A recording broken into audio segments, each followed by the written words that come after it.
நான் சொன்னேன், எப்பவும் கம்ப்யூட்டரில் வந்து நீங்கள் அப்லோட் பண்ணணும், டவுன்லோட் பண்ணணும். ரெண்டும் இருந்தால் கம்ப்யூட்டர் நல்லாயிருக்கும், பிரிஸ்காக இருந்துக்கிட்டே இருக்கும். நீங்கள் ஒன்று அப்லோடே பண்ணுவீங்க, இல்லைனா டவுன்லோட் பண்ணுவீங்க. ஏதாவது நீங்கள் படிக்கணும், மற்றவங்களுக்கு சொல்லிக் கொடுக்கணும். அதனால தான் தாத்தா கிட்ட கதை கேட்குறான் பேரன். தாத்தாவுக்கு ஞாபகம் சேர்த்து நல்லா இருக்கட்டும் அப்படிங்கிறக்காக தான். காலைல 2 கதையை படிக்கணும், பேர பிள்ளைக்கு சொல்லிக் கொடுக்கணும்.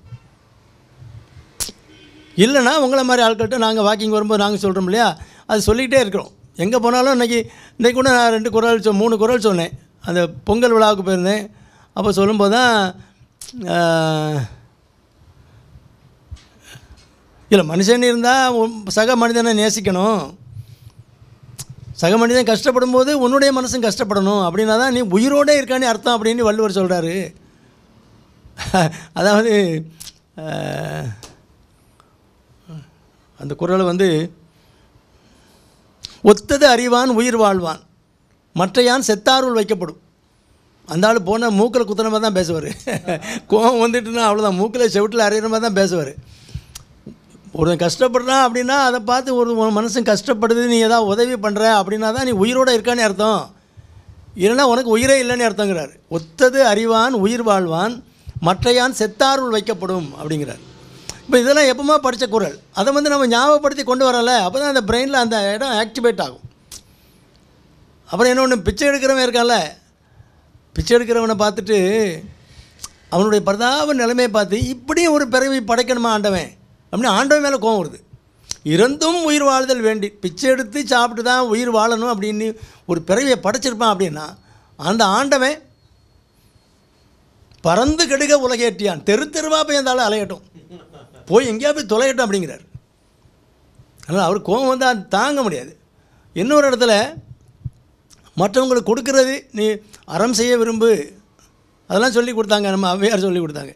இவர் என்ன சொல்கிறாருன்னா, ஒருபடி மேலே போய் அறம் செய்ய ஒருத்தன் விரும்பிட்டான், கொடுத்துக்கிட்டு இருக்கான், நல்லா கொடுத்துக்கிட்டு எல்லோரும் கொடுக்குறான்.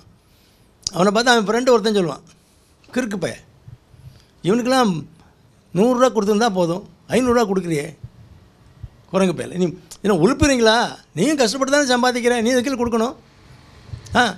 நல்ல பொது காரியங்களுக்கு நீ 1 லட்சம் கொடுத்துருப்பான், நல்லா திட்டுவான். அறிவு கட்டவன், என்ன பெருசாக என்னதான் இருக்கட்டுமே, உனக்கு நீ கொடுக்க, நீ உனக்கு என்ன வந்தது அப்படின்னு திட்டுவான். அவனை போய் அந்த ஆள் சொல்கிறாரு, கொடுப்பது அழுக்கறுப்பான்னு சுற்றம். இந்த கொடுக்குறத கெடுக்கிறான்ல சிலவன், என்ன திட்டினா நான் பரவாயில்ல சார், நான் விட்டுருப்பேன், எங்கள் தாத்தா அம்மா அப்பாவெல்லாம் சேர்த்து திட்டுறான் சார், எனக்கு எப்படி பொறுக்க முடியும் அப்படிமா உணர்ச்சி வந்துடும்.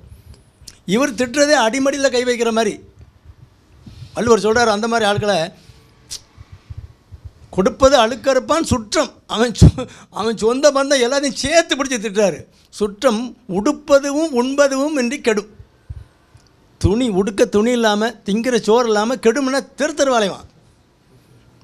கொடுக்குறது கெடுக்கிறானே அவனை. அதனால் யாராக இருந்தாலும் நீங்கள் கொடுக்காட்டி கூட பரவாயில்ல, வள்ளுவர்கிட்ட இந்த மாதிரி திட்டு வாங்காதீங்க, கொடுக்குறத கெடுக்காதீங்க. பேசாமல் அவங்க எவனை கொடுக்குறானா அவன் சௌகரியம் கொடுத்துட்டு போகிறான், சந்தோஷமாக இருங்க, வாழ்த்த முடிஞ்சால் வாழ்த்துங்க, இல்லைன்னா சும்மா இருங்க. அவனை போய் ஏழை குரங்கு பயிர் கொடுத்துக்கிட்டு இருக்கேன் அப்படி அந்த மாதிரிலாம் பேசக்கூடாது. ஏன்னா அவர் சொல்லி வச்சுருக்காரு, இந்த மாதிரி ஆட்களை வந்து சுற்றம், நம்ம சொந்த பதங்களை எல்லாம் சேர்த்து பிடிச்சி திட்டிருக்காரு. அதனால் அந்த மாதிரி அந்த அவச்சொல்லுக்கு நம்ம ஆளாகக்கூடாதுன்னு இன்றைக்கே 3 குறள் சொன்னேன். இந்த மாதிரி இங்கே போகிற வர இடத்துலலாம் குறளை படிங்க, சொல்லிக் கொடுங்க, அப்போ கம்ப்யூட்டர் ஒழுங்காக இருக்கும், ஞாபக சக்தி ஆட்டோமேட்டிக்காக இருக்க போகுது.